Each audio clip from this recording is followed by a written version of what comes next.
Welcome to our first episode of the Roadmap to Recovery. This is Jason Gewirtz. I'm the editor and publisher of Sports Travel, and I'm pleased to be joined today by Jason Parker, the founder and CEO of Event Connect, for this new series that we've been talking about launching for the last couple of weeks. Our plan here is to have a fact-based, data-driven discussion on where the sports event industry is right now and what the recovery is going to look like here in the weeks and months to come. So, Jason, for starters, welcome. It's great to be connected with you here.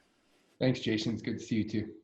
Yeah, so I think our concept here is to start each episode with a discussion on some of the facts and figures that you're seeing from event registration, from hotel bookings for tournaments around the country, and then we'll segue into a discussion among a group of rights holders and also a group of destination representatives to hear a little bit about what they're seeing on the ground and what the reality is for their organizations and their destinations. And as we continue along, we'll be talking in future episodes with hoteliers and industry suppliers and people throughout the sports event industry just to get a feel of what is happening and what recovery looks like. And the interesting thing, I think, Jason, from your end with what you guys have at Event Connect is you have access to so much data and information that's showing the willingness, I guess, both of event organizers to bring their events back, of destinations to host them, and hotels and their willingness and availability to open up and start receiving guests again. But I guess before we go into some of the data that you have, talk to me a little bit anecdotally about what you're seeing right now. I get the sense there's certainly a thawing here. We're seeing some events coming back, but what are you guys seeing? Yeah, it is a bit of a thawing that we're seeing right now. Obviously, we did see the complete disbandment essentially of our entire industry when it hit in March, and then in April when all events were canceled moving forward. But one of the things over the last year and a half, I'd say to 2 years, that we've done at Event Connect is we've analyzed our data to really help us make decisions about, what sports are trending, what regions are really positive for us, and allow the data to make the decisions for us. And so we thought we'd, look at the data right now to see how can we look at it, see it, analyze it, and maybe help the industry understand how it's recovering. How is our industry recovering? Is it recovering quickly? Is it recovering slowly?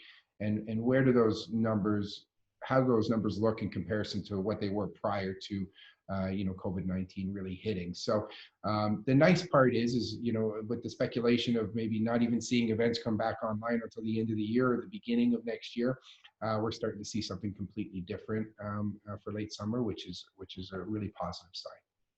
Well, let's talk a little bit about that. Are you sensing it as a slow recovery, a medium recovery, a quicker than you thought? We're seeing the recovery from the desire to want to host events being quite quick. I think that's a real positive thing, but it's not the full, it's not the full pie really, because then you still need the teams to register, and you still need to then penetrate and attract travel teams to come to your tournaments also. So, what we're seeing right now is a large number of our rights holders are rescheduling their events for later in the summer. So we have a lot of opportunity in July and August that has been rescheduled from the previous couple months. And now we're just starting to see good pickup of teams registering for those events, which I think really helps us to create sort of a foundation and baseline for some of the metrics that we can continue to talk about here, because this is it's really changing on a day-to-day basis. Right. Well, let's dive in a little bit. I know we've got some charts and some figures that we can talk about that you guys have started to crunch it a little bit, especially going back a few years to see historically what reservations have looked like and what they've looked like here the last couple of weeks and hopefully in the weeks to come. So let's start there with kind of what that pattern has normally looked like, Jason, as far as registrations for events.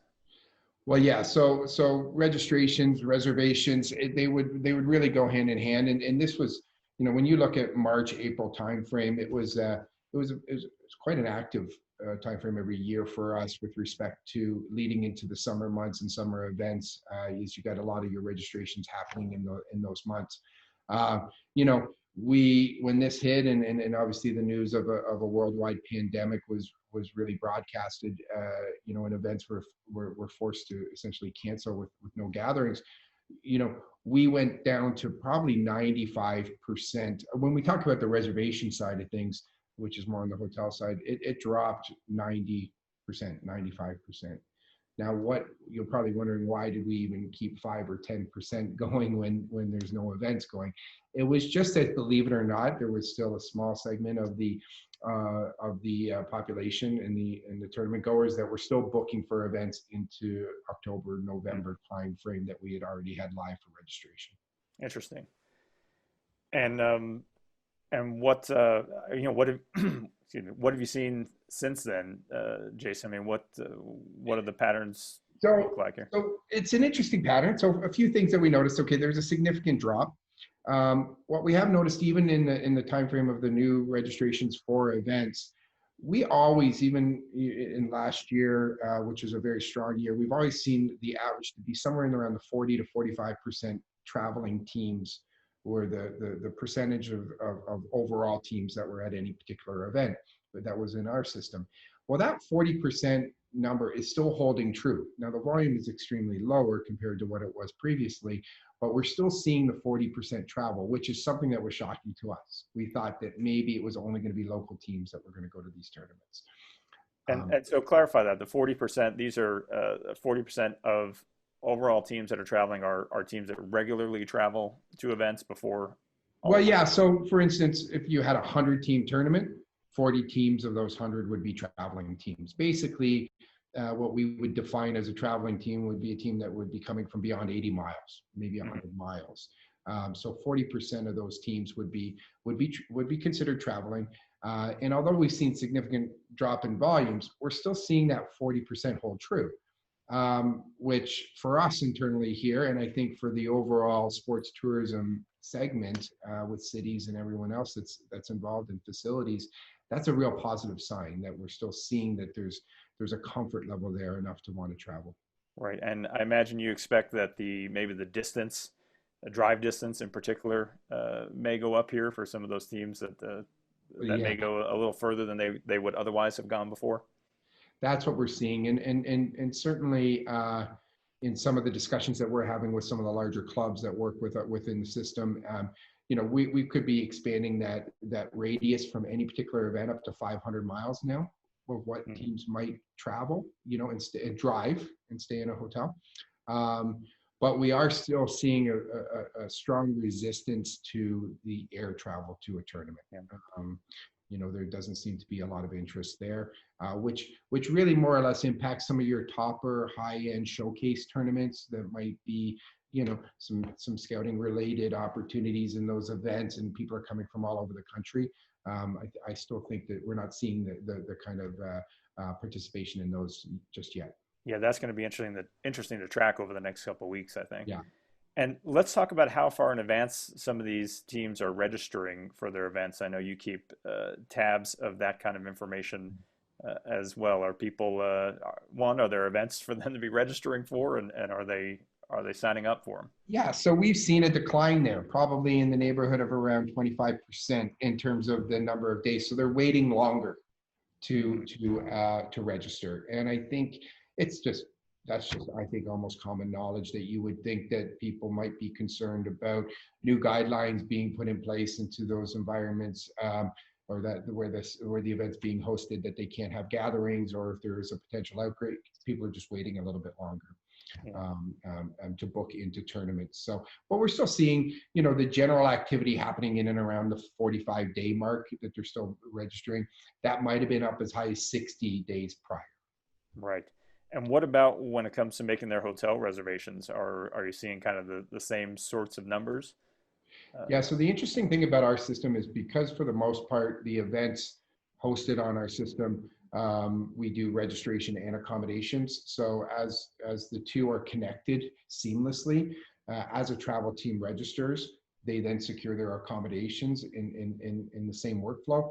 So we've actually seen that, there's been no drop in those travel teams securing accommodations within a time frame from when they register. So that's held true, that upon registration, if you're identified as a traveling team, you're pretty much securing your accommodations at the same time. Right. And what, if anything, are you hearing from your hotel partners as far as the rates that are being available once these tournaments come back? It's a great question. And, I think, when we looked at the last recession and we saw what happened with rates, you saw a significant decline in the ADRs and hotels aggressively going after rate-driven business.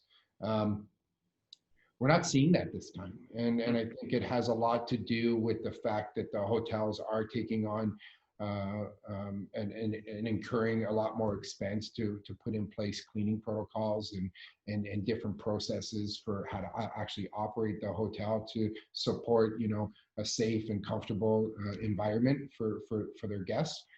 So we've seen the ADRs really hold true. In our segment of the business, it's generally been, between $130 and $140 ADR when you take into account the entire country. And that's holding true right now. All right, So I think a lot of that has to do with the fact that they're going to go and not reduce the rates, but make sure that the guidelines and the safety protocols are at a standard that's acceptable. For sure. I think that's going to be interesting to watch here over the next couple of weeks, Yeah. and looking forward to tracking what you guys are seeing on that front as well. Well, Jason, I think all these stats that you have are going to be interesting to use as a baseline at this point. We've got, obviously, in the weeks to come, we're going to see events coming online more. We're going to see reservations pick up.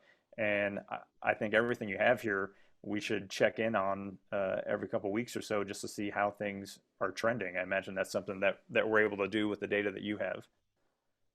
Exactly, Jason. I think that we can use these as baseline metrics for us to share with the industry to see how things are recovering, what pace they are recovering, so everyone can plan accordingly. The other thing, we would throw out there too is if there's specific people that are watching that would like to know or understand more about their own region or segment or sport, we can also dig into the data in that manner also, and start to share things. But I think as far as a baseline for the overall viewers, we can use these particular metrics, so I think will help to provide some clarity. All right, excellent. Well, we've talked some details on the numbers, and now I think we'll transition to the anecdotal evidence on the ground. We've got a great group of rights holders and destinations who are going to talk to us about what they're seeing, and let's transition over to that discussion now.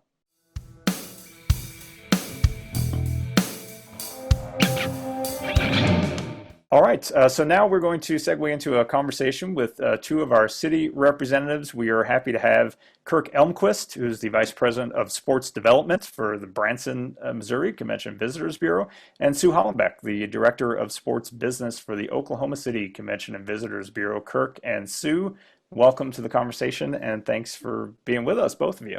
Yeah, thank you. My pleasure. Let's start a little bit with what you are seeing on the ground. I'm curious at the moment as we talk what you're experiencing as far as the return of events, particularly youth events. Kirk, maybe I'll start with you.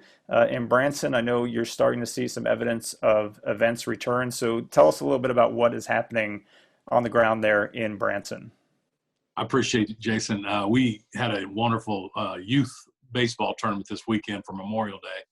We saw hotels saw a nice uptick somewhere at 60%. We had several that were maxed out at 100%, which is always good news. Our restaurants are coming back. Our theme parks are critical to Branson, as you can imagine, for those kids that when they're not playing, they want to go get on a roller coaster. Don't have those open yet in Silver Dollar City. But the youth baseball, we've got volleyball coming our way. Basketball will be coming in July because it's more of a contact sport.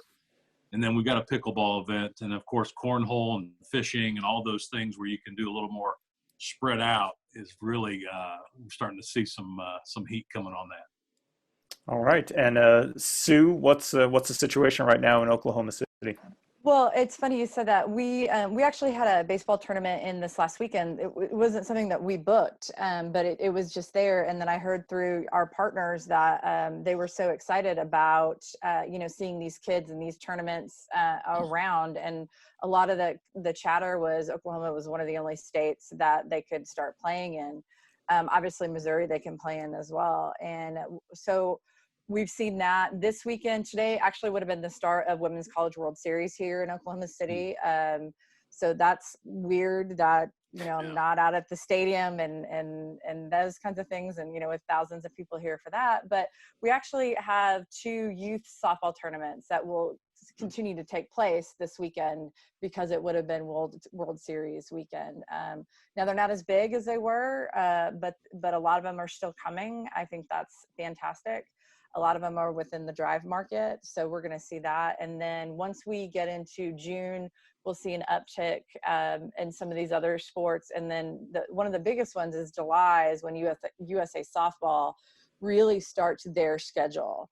And you'll see them go up. And they've actually opened up one of their bigger tournaments to more teams because more teams wanted to be able to play, and they wanted to be able to drive to the market that they were going to play in. So there's a lot of Texas teams, Missouri teams, Kansas teams that will be coming in because they don't want to fly to California or anything like that. So I think you're seeing this uptick in the states, especially I think in the Midwest and the middle of the country, that are opening a little bit sooner.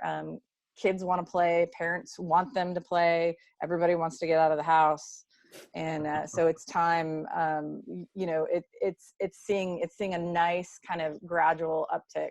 I don't think it's going to be where it was necessarily, a year ago, but right now, anything that we can get and produce well is a good thing. Yeah. What are you guys hearing from event organizers? What are those conversations like right now? Are you getting the sense they are ready to come back? Are they talking about booking business with you in the next few weeks, months? Has the conversation changed at all from what it might have been?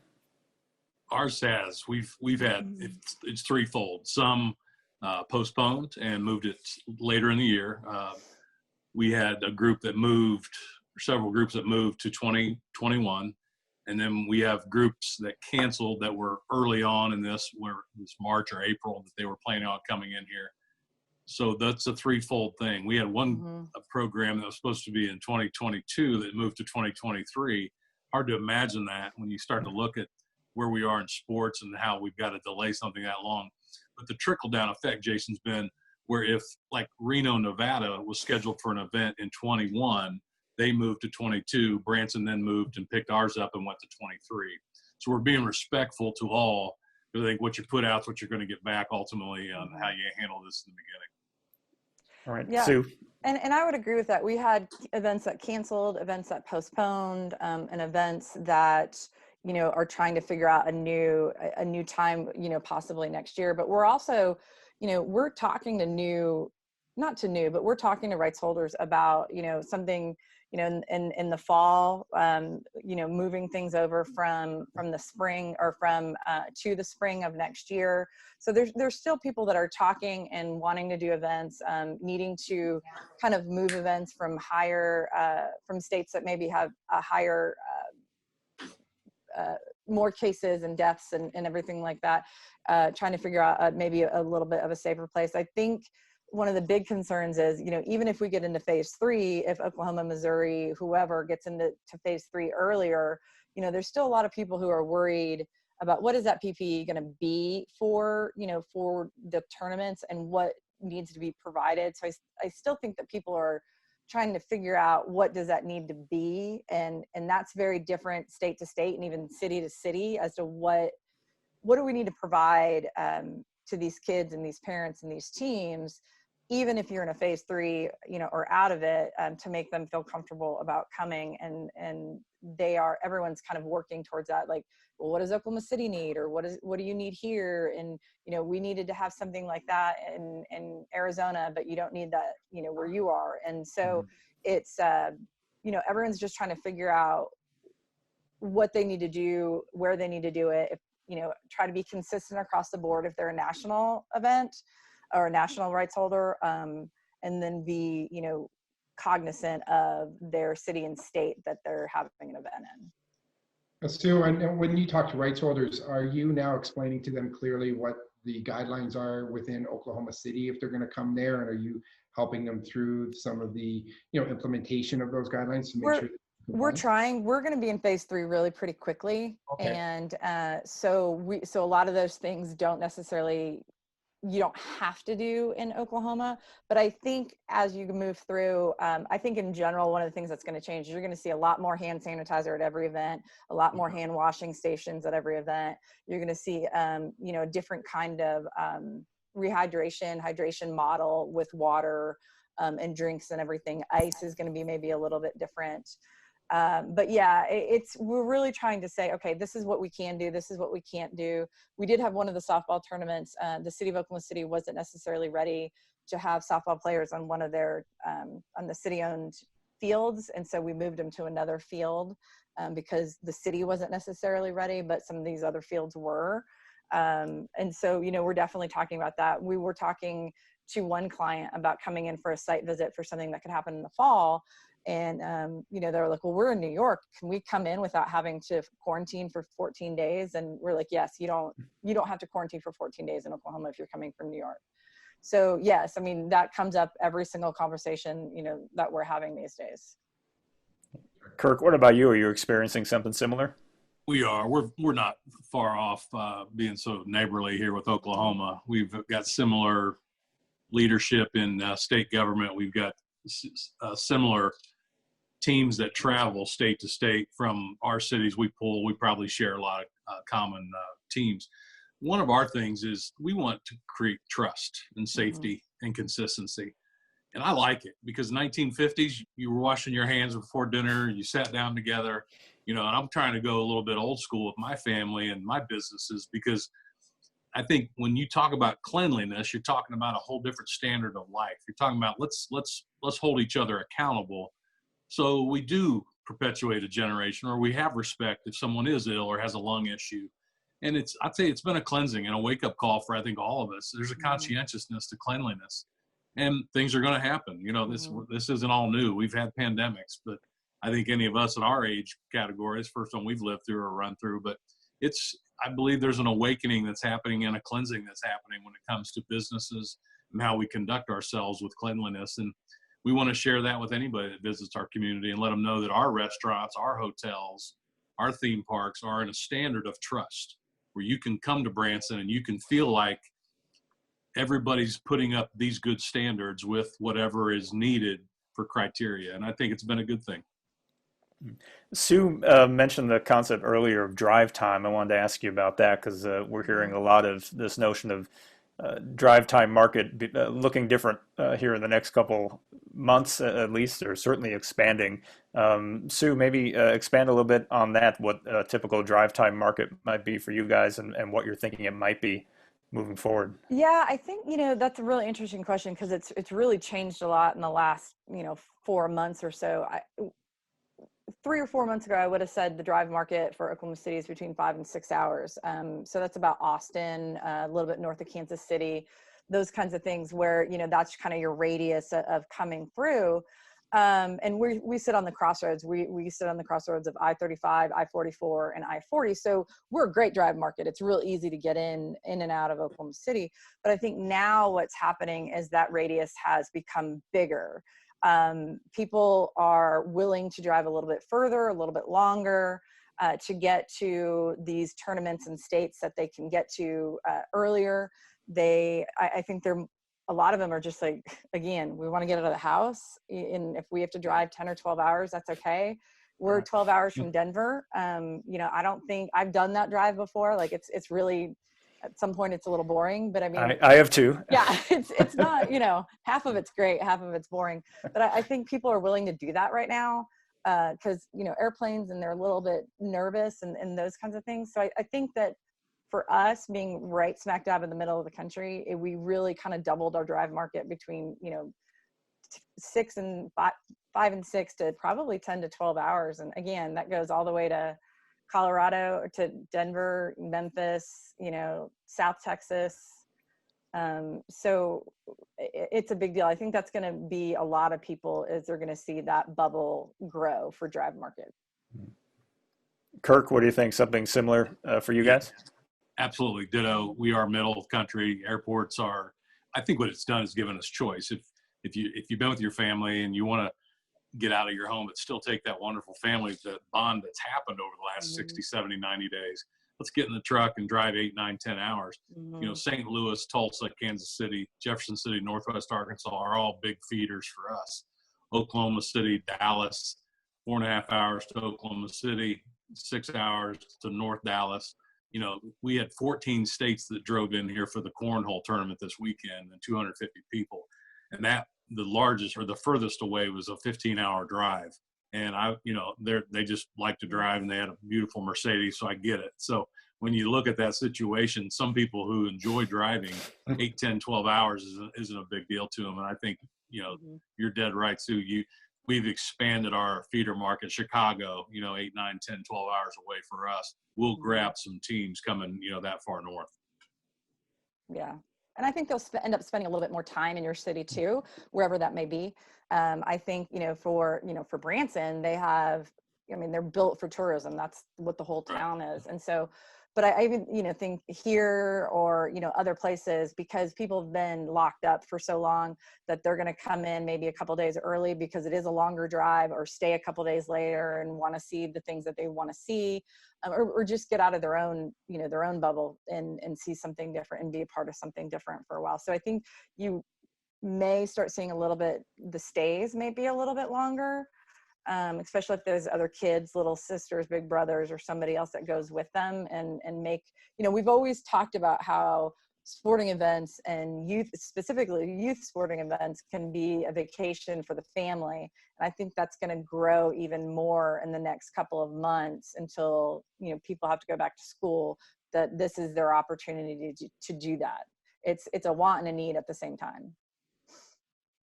The one thing to add into that was this is going to take a full spectrum of crayons and colors in this, because when you come to Branson, having the water park or the theme park available, having the live shows and the restaurants available and the hotels, it takes a full melting pot approach, because we are a heavy tourism with 9.1 million visitors per year in a population of 10,000 that actually live here. We've got to have everybody open and clicking for it to be a full mix. So we're not there yet, but I want to encourage any other markets that are listening to this, encourage that peer-to-peer approach with your restaurants, so people will feel safe coming to your marketplace when they do go to eat, because you don't eat in the same place every time. As an example, Chick-fil-A's got a tremendous standard on how they're handling their business and how they're interacting with their people for the safety and the health part of it, and serving food and handling money and all that kind of thing. We'll make sure the mom and pop restaurants up to that same standard, because somebody's going to pop by there and grab lunch or dinner. And that gives the security of when they return back to Chicago, or they go back to Dallas or Oklahoma City, they go back and say, hey, that city's got their stuff together. They're ready for safety and security and trust for families. Mm-hmm. I would agree. Those are great points, Kirk and Sue. And I think you guys try to work with your rights holders that are coming in to share some of this information to help them in, communicating that outwardly to their local teams and associations that would be qualifying as a drive-in. Because I still think that, teams or clubs might love to hear these standards that are being met and locally, and it reduces their concern level about, maybe traveling and coming in for an event to your city, and I think it just could promote more tourism. We put together peer-to-peer toolkits for every industry in our community, and they're at our website. And then even for non-Chamber of Commerce members, we've sent that information to them as well. And it's readily available. Here's the standards, here's recommendations. And that way it gives people that safety, because we're not all New York City. We're not all Los Angeles or up in Washington. We have different pandemics going on in our marketplaces, and we've got to be conscientious to that. But we have to be sensitive to the guest who comes from a market who has more sensitivity than maybe what we're used to in the middle part of the country. Yeah, I would agree with that. And, our restaurant association is doing a really, really good job of saying what that standard is. We're not, even when we go into phase 3, we're not at 100% capacity in any restaurant or bar or anything like that. And, servers all have masks, gloves, all of those kinds of things. So, even as we move forward in the phases, and are essentially open, it's still, people are still taking precautions and doing all of those kinds of things as they should be. And I don't think anyone, I think if you walk in a place and you don't feel comfortable, then it's your right to walk out and try someplace that you do feel comfortable in. Yeah, I wanted to ask about one other dynamic in our time that we have left, and that's kind of the reality on the ground for destinations. It's no secret that a lot of the convention bureaus and sports commissions have been struggling in recent weeks, just with the absence of hotel room bookings. And the reality is, unfortunately, in quite a few destinations, there are fewer people who are able to service the event organizers, the rights holders, and some of the folks that have come in traditionally. I'd be curious to get both your takes on how that dynamic may be changing here, if at all, over the next few weeks, as far as what services you can offer, what that partnership looks like for event organizers right now, and what they should expect, from your destinations that may be a little different than what they're used to on that business relationship. Mm-hmm. Sue, do you have any thoughts on that? Yeah, I mean, it is. It's a tough world out there. I mean, in Oklahoma City, we have a budget. Our fiscal year goes July to June, and for our next fiscal year that starts in a month, basically, our budget's cut by 50%. We had to cut a third of our staff, and it's really difficult. I just read where Cincinnati, their CVB cut 30 out of 33 people, and their executive director of their sports commission is being furloughed for 4 months. So it's hitting all of us extremely hard. And, the only nice thing is that we're all in it together. But I think what everyone needs to realize is the landscape has changed tremendously. We don't have the resources, financial or people, to be able to do the things that we used to do. And I think everyone needs to be conscious of that. And I know we're not the only ones that don't have, that lost budget. I know the rights holders have lost a lot of money too, but I think, when it really boils down to it, I'm going to have to be super picky on the resources that I have and who gets those resources. And, when you're talking to a rights holder, everyone at the table needs to be upfront and honest about what they can give and how it's mutually beneficial. Because there's a lot of times I would have done something, a year ago, either just to bring them in or maybe to establish a foundation to do something bigger. And, this first event maybe cost me money, and it wasn't a lot of room nights or anything like that. But the fact of the matter is that right now, room nights and economic impact and spending are really, really important. And that's what we need to focus on. And so I cannot give you the amount of money to rent a field like I could 4 months ago. And I won't be able to give you that kind of money for at least, if we're lucky, if we're blessed, fiscal year 22, I might be able to do something. But the reality is it's going to take a minimum of 2 years, up to 3 or 4, to get back to where we were in fiscal year 20, to be able to do that. And so, as a rights holder, I think one of the things that they need to keep in mind is if your business model really, really depends on a city, a CVB, a sports commission giving you things for free, or comping them, you need to reconsider what that model is, because there's going to be many, many cities that are not going to be able to do that. And you need to work out something, that is. And, and I know Kirk has something, has what they do and something to say, but I would also like to say, I don't know, it just lost me. I'll come back to it. It just flipped out of my head. What else did I want to say? Yeah, I know. That's how it works. Yeah, I know. I was like, wait, I see it flying. But to me, one of the things that are really, really important to me are my local events, not because they're local with local people, but they're local organizers that are putting on these events. And, they're my partners everywhere that we go. And, if I'm going to spend money, it's probably going to be with them first, because of what they do and our relationships, and making sure that they are as solid as they can be so they can continue doing what they're doing. And so for a one-time kind of one-off event, I may have to say no to that this year or even next year, because it doesn't make financial sense for me. And I need to put those locals, as more of a priority. So it's never fun to have to say that to somebody, but that's just kind of the reality of the situation right now. Kirk, do you sense a similar sort of change in dynamic at all from what you've got in Branson? Of course. It is space by space, meeting by meeting, day by day. You get a call about an international golf something or other, or an international fish, or a national fish event, or a basketball camp that's come here for 25 years in a row, and they were expecting us to throw into the kitty, and we've got to reduce that, or we got to say we're going to need to take our bill in December or September or whatever it may be. So truly, it's case by case, like Sue was saying. The other thing is, it really goes back to the original question of the drive market. This reinstates the drive market. This reinstates to get a softball league together from a local organizer and create more camaraderie and local spirit for your community or your city that has facilities like we do, where you can drive in and go, do that. Some of them will just drive home. And then what we've seen is our campgrounds are just jammed. I mean, I love that RVing is up 650%. So let's find the positives of this. If you can't go on a bird and fly in here, we get that. Well, let's go talk to the folks regionally. And then here's where we've really had some success, and I would encourage you to do this.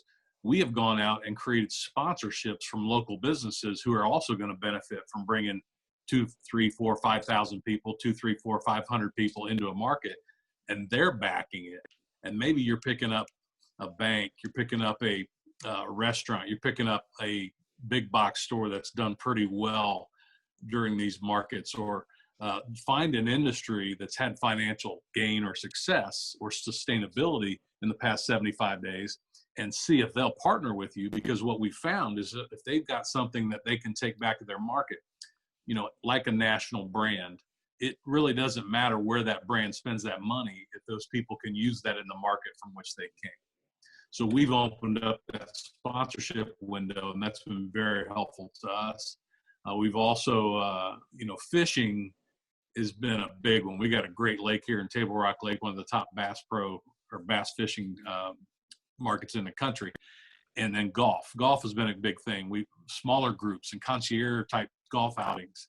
We've reduced down in size, but yet going after a higher dollar of spend. So just, again, adjusting our market to change to the why, not necessarily the how, the way it's always been in the past. And that's encouraging to me, because finding new ways to create new veins of revenue is the challenge we're in as businessmen and women, and is the challenge we're in as an industry, whether it's meetings and conventions or sports, or whatever you're up to, or just tourism or church groups or whatever it is, or youth. Find a way and figure it out. And I think what you'll do is you'll create a long-term relationship when somebody maybe didn't have the cash, where you can help them in other ways. So challenged by all of us. So we had to furlough half of our staff, and we've gone to zero expenses and had to go out and create sponsorships to do things. So you run into the fire if you work for the Branson Chamber of Commerce and Convention and Visitor Bureau. You don't run backwards. You run right in the middle of it. Thus the dome. You see what I'm saying? Well, I appreciate your honesty, both of you on that question and on everything. I think obviously the next couple of weeks and months are going to be very telling, and we're already seeing events come back, which is the good news. What they look like, of course, is going to be the challenge. But very much appreciate your taking your time out today to talk with us about it, and wish both of you the best of luck with your events coming online here in the weeks to come. Thank you. Thank you. Appreciate it. Thank you, Sue. Thank you, Kirk. Thank you very much. Appreciate it. Have a great year. Bye-bye. You too. Bye-bye.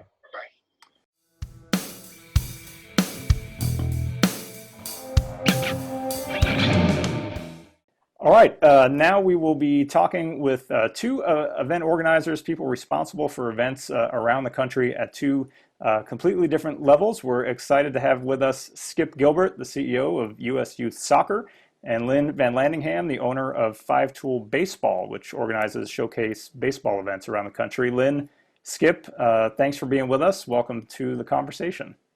Thanks for having us. Well, thanks for having us. All right. Well, we want to talk a little bit about what's been happening the last couple of weeks, but I think for some context, maybe we'll start off with a brief description. Skip, I'll start with you just to give some context of how many kids are involved with USU soccer, how many organizations around the country you are affiliated with, just for some context of the scope of the events and the sports that you're dealing with. Sure. USU Soccer has about 3 million families with their kids all playing in the 55 state associations. So we hit pretty much every corner of every state in the country. So the footprint's pretty wide, it's pretty deep, and like all youth sports, we go from young to older. Right. And Lynn, what about for your organization, for those who aren't as familiar with what you do, some context of what your events are and who your target audience is? Primarily, our events are targeted around 15 to 17-year-old baseball players, the prime recruiting age for those players that aspire to play college baseball. And then, we have some high-end guys that are potential draft guys down the road. Last year we had about 2,458 entries in our events across 18 states in 2019. And so we just try to give the kids the opportunity to showcase their skills and abilities to hopefully get a chance to play the game at the next level. All right. Well, let's take a step back for a few minutes and talk about what the last couple of weeks have been like for your organizations, particularly when it comes to events. Lynn, let me start with you. How many events are you typically doing in a year, and how many, if any, have you lost here in the last couple of weeks? Well, we typically approach 50 events. This year we started on the youth side of the business too, with some of the younger age groups, and of course those events were all canceled because the prime youth season is March to May from a baseball standpoint in our area. We've already lost probably 8 events, we've got a lot of others that are suspended that don't look like they're going to transpire as well, just based upon what's going on in different states around the country. So what we're trying to do is trying to adjust our schedule, try to lengthen the season a little bit, which in Texas is a challenge because if you don't know, people in Texas like football, and that tends to start around the 1st of August. So, we're just trying to do what we can to, get these kids out on the field and get these clubs that, our customers the opportunity to do what they do. Now, Lynn, are you thinking about relocating any events? Are you challenged at all with getting dates and facilities if you want to reprogram another event, or are you having to move to another location if necessary? Well, the issue is that we're pretty solid in the Houston, the Dallas markets with facilities that are complexes that we have relationships with. The challenge that we're having is we always have a lot of offsite fields from like high schools, turf high school fields and things like that. Those are the ones that are creating the biggest challenge for us in regards to those individuals trying to figure out what the restrictions are from a city, county, and state standpoint. And then you have some significant apprehension in regards to, whether to open up and how to open up, based upon the liability that it might create for those facilities. So we've got a pretty good base established with the complexes that we use in Tomball, Texas, which is Premier Baseball of Texas, and then the Z-Plex in Melissa, Texas, on the north side of Dallas-Fort Worth area. And that'll be our prime focus for the year. And typically our events run Thursday through Sunday. And what we've explained to everybody is, hey, we're going to play Monday through Sunday to get as many innings in as we possibly can. Mm-hmm.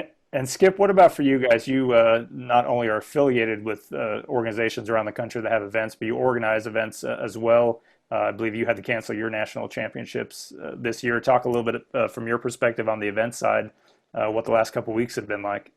Sure. Well, we go back into early March when the dominoes started to drop, and we had to cancel our first league championship out in Las Vegas. And from there we had to cancel our regional championships all the way up to the national championships. And interestingly enough, that's the first time since 1935 that our national championships will not be held. So, from there, if you look across the spectrum, our 55 state associations, they all have many leagues going on. They have different conferences. And again, the dominoes dropped and everybody started canceling. So we've lost a good chunk of our spring season. Kind of like baseball, we have a spring season, but soccer has a little bit in the summer, but again, picking up again in the fall. So we're hopeful, based on what states are coming back online, that some of the states will be able to complete their spring season, get that going, but the rest are focused on the fall. Right. So let's talk about what that gradual reintroduction looks like here on some of your events. Skip, let me start with you. From your perspective, have you, as an organization, issued any guidelines for your member associations, or how are you treating the events coming back online? Sure, and we have, and we work with U.S. Soccer. We've had a lot of collaboration with many of the other NGBs around the Olympic movement to try to put out, sort of high-level guidelines as to what it means to get back to the field. Not necessarily what it means to get back on the field, but the first step is, how do you address, the kids coming together? Where do your equipment goes? What do you have to watch out for parents? Because from our perspective, it's getting the parents to feel comfortable and confident that they can allow their kids to get out to the field to play, and they're going to come back healthy and well. And so from that perspective, we also realize that every state's government have different protocols in place. So for us to come out and mandate that certain things have to happen, it can't, because Alaska might be very different than Florida, or North Dakota is different than Mississippi.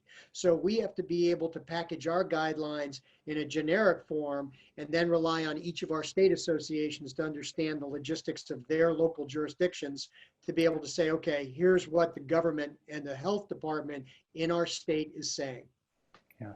And Lynn, how are you navigating this for your events? Are you going city by city, state by state, or venue by venue? How are you deciding, what's safe and when to restart?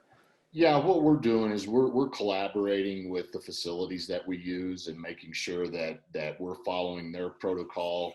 They're much closer to the local authorities in regards to what's being done. So, for us not being able to fire back up in Texas until June the 15th, it's still a very fluid situation. We're going to reassess everything on a weekly basis. The challenge that we've had is trying to go ahead and implement policies and procedures today that could be very well irrelevant in the next 14 days. Mm-hmm. And so what we've opted to do, we were herding cats for the last 2 months. What we've opted to do is, wait until we get a little closer to that first event. We'll look somewhere around June the 5th. We'll collaborate again with the local facilities, make determinations on what we're going to need to do and what we need, how we need to do it.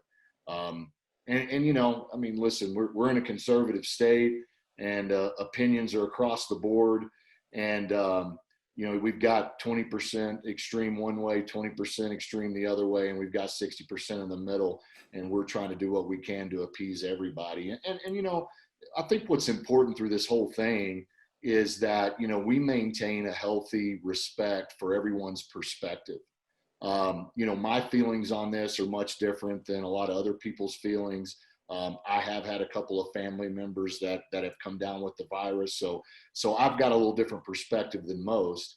What we're just going to do is make sure that we collaborate with our customers and our partner facilities, to maintain a healthy view of everybody's perspective, and then we'll work our way through it. Right. Skip, how are you guys dealing with that as a national organization? You've got 3 million kids and presumably 6 million parents out there who have opinions of their own. How are you guys even trying to tackle this? And it comes down to confidence and comfort. I like to say that we're constantly straddling the fence between optimism and realism. So in one sense, we want to make sure that everybody is comfortable that we're going to get back out onto the field of play. We're going to come back slowly. First, you're going to be 6 feet apart or whatever the social distancing mandates might be within the state. Then you're going to, with a touch on the ball, then you'll get a little bit closer. And at some point, the green light will go on and everybody will be able to get back to competition. But it's going to be a very staggered start. And it gets very complicated even state by state. For example, in Idaho, Boise is right now shut down. You can't go out, you can't get onto the fields. But if you walk a couple of city blocks into the next county, they're wide open. So you have all the kids in Boise that can't play because of the contaminant with the virus, now suddenly just walking down the street to play in the community that is open. So it makes it really complicated because the parents are going, well, it's open there, but it's not open here. What are we going to do? And we're also seeing it at the state level where teams know that come June, there are some tournaments in a state next door that's open. And how can they get their teams there if their state is closed because they need their travel passes to be able to compete? So, it's like the Wild West. We do the best we can to try to comfort everybody's concerns and everybody's, kind of anxieties. We do the best we can. And I'll close this on just saying, the best thing you can do is you're direct, you're honest, you're sincere, you're transparent. And if you cover all of those, it's going to be hard to get people really looking at you going, yeah, you're completely wrong. Oh, that's fair. And thanks, Skip. But Lynn, have you seen from your perspective with regard to registrations moving forward, how would you see the pace of those registrations in comparison to previous years? Well, they've really accelerated in the last, 7 days. What we've seen is a much larger focus of our traditional clubs not wanting to travel as much. So what we're attempting to do is we're going to manipulate our schedule in a way where we accommodate the out of town teams. This may not be good for the hotel business, but we're trying to be fiscally responsible to the parents. And we've got many customers out there that one or both members of the family have lost their job.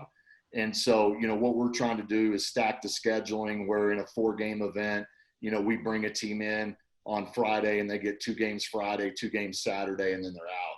And that seems to be very, very well received. I just think, Skip talked about confidence, and I think that's the thing that we're dealing with here is that we have people that have confidence that we can go outside and play, but it's all the peripheral things that make a difference. Okay, we're going to have to go eat in restaurants. We're going to have to stay in hotels. And I think that's where some of the confidence is lost through the process. So I think what we're seeing is the majority of the teams are looking to stay local this year, which, will create a regional concept for us more so than it has in the past. But I still think that, we're going to be able to play some baseball. Mm-hmm. Now, obviously, with the two sports, in my opinion, they're quite different in terms of what happens and transact on the field of play. Baseball, you can stay quite distant from one another. Skip, are there considerations being discussed right now about the game itself and how it's being played, or is there any alterations that you're considering to potentially make it safer? Well, the easy ones are, the high fives, especially for the younger age groups, no more bringing the treats that everybody can snack on at halftime. So, those days are at least on the sidelines for a while. They've even talked about as you get older in soccer, where the teams are on one side of the field, the parents are on the other. Well, again, if you have two different communities playing, should you segregate that so the team and the parents from one community are on one sideline and the other team and their parents are on the others? So, we're looking at things like that. There was a Danish study, and I think the English Premier League just came out with studies that talked about the amount of time that players are physically against each other, when you have a contact sport like soccer. And it's minimal, and they don't, and from what they're saying is it doesn't seem like that would be a real danger element. So the actual competitive zest, if you will, of two players going at it doesn't seem to be the danger. It seems like when they all come off the field and they're gathering in a huddle, or, they're gathering to walk back to their cars, that seems to be where most of the focus is going to have to play. That's interesting, because I think the perspective from maybe a parent would be just what you said, that potential contact on the field could be of a much greater risk, so thanks for sharing that. That's really valuable. Let me take the conversation in a slightly different direction as well. Lynn, especially for you, although Skip, certainly you deal in this realm as well. While we're talking mostly about youth sports right now, the collegiate space is a big question mark right now for a lot of programs, a lot of sports. Lynn, how is that affecting, sort of the trickle down? You specialize in showcase events for for kids who might be able to play at the collegiate level. There's a lot of unknown with the seasons and with even particular universities right now being able to offer all their sports. Has that already been playing a factor for you, or does it concern you moving forward? Well, the big thing for our industry is that the recruiting window is basically closed. The NCAA yesterday extended the dead period, which I believe is for all sports, but they extended the dead period to July 31st. And, there's a lot of speculation that it'll be extended further than that, with the fear of, if they don't do that, it'll have some derogatory impact on football season. When you start putting 90,000 people in the seats in the fall, people get real excited about what that does for the universities and the communities. So what it's done for us is it's really kind of closed the recruiting window where college coaches can't be out watching the players play, in an attempt to make an assessment in regards to, hey, can that player come to our university and help us, in our program? So that's the biggest impact that we've had. I don't know that we've had enough forward thinking to think about, the impact that it might have long-term on college baseball. There's a new proposal out there now that would possibly, move the start of the college baseball season to the middle of March, extend the college baseball season into July. But it's primarily been the focus around the impact that it's had on recruiting and closing the recruiting window for the players that play in our events. Mm-hmm. And it's interesting on that regard. I look at it from a different perspective. One of our biggest fears, given how many players we have, kind of like you, Lynn, where they're gearing up to go into college, is if this goes into the fall and we don't see college football and some of the big time revenue producing sports, sports that are not the revenue producing are going to get cut. And so for us, every soccer program that goes down, that's a recruiting window that we've just lost for some of our kids. So it's absolutely imperative for us that hopefully everything comes around and all of the institutions can keep their full roster. And again, coming from the Olympic movement, it kills me to see any of the sports, kind of get cut, not just soccer, but oh, absolutely. It's just, we got to keep our fingers crossed that the NCAA can keep it going. Yeah. Regardless of what the sport is, whether it's soccer or baseball, softball, basketball, what it does for young people's lives, people have a hard time comprehending the importance of that. And, I'm like you, Skip. I mean, I want football season to go off. One, I'm a football fan, but two, we all understand that, football finances a lot of things. And, there's been a lot of things floating around out there, 60% of the Power 5 schools, state without football. It'd be difficult for them to fund other programs. There's already been 2 Division I baseball programs that have dropped in the last 10 days, Bowling Green and Furman. And there's a lot of concern that could continue. So we all really need football season to go off. And it'll be the betterment really for all of youth sports, because, Skip and I both deal with kids that aspire to play at the next level someday. Mm-hmm. And to that point, as much as it's really out of our control what the NCAA is going to do, there's also kind of a loose opportunity for all of the sports. I mean, and again, I'm sure Paul Seiler over at USA Baseball is having these discussions as well.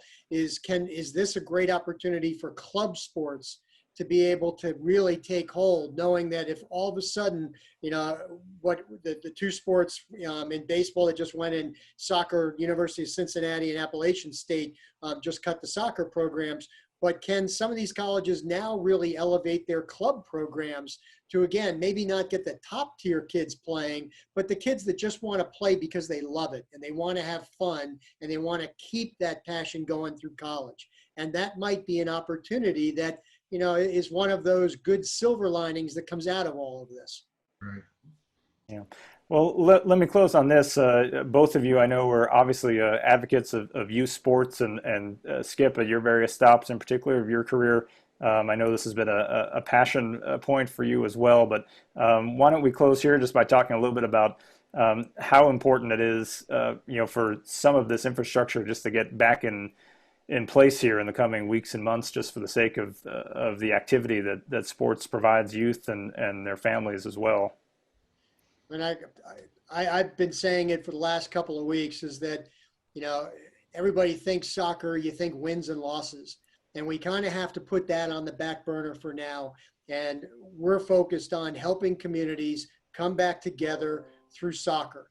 You know, and I'm sure, Lynn, you can say the same thing. You're going to help your communities come back together through baseball. So, you know, if we can help do that and jumpstart, get people out there, you know, I think that's exactly what, you know, the country needs, is to really jumpstart everything and get us back on track.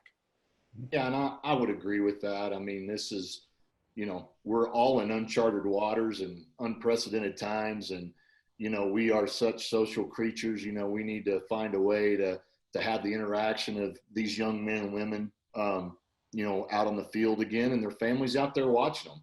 And, you know, one of the things that I hope that really comes from this is that, you know, there's a perspective change from a parent standpoint where maybe I'm not going to live and die with every at bat and with every pitch, and maybe cherish the moments a little more. I'm hoping that that's one of the paradigm shifts that comes from this. You know, have a lot of confidence in our sport. I mean, you know, we're a resilient sport. It's a sport based upon adversity, and I think that we'll come through it and do extremely well. But it's one of those things that, you know, we need to get this going. I think our country needs this. I think our youth needs this. And I think that's all sports. You know what Skip and his guys do. You know, I live near the Frisco Soccer Center up there, and you know it's really a neat thing to see where you go and you see 25 soccer fields full of kids playing and families lined around the field, and you know I miss those days. And you know, we've spent enough time at home and enough time inside, and it's time to get things going again. Well, that seems like a perfect way to wrap this segment up. Skip, Lynn, thank you very much for your time, and good luck in the weeks to come.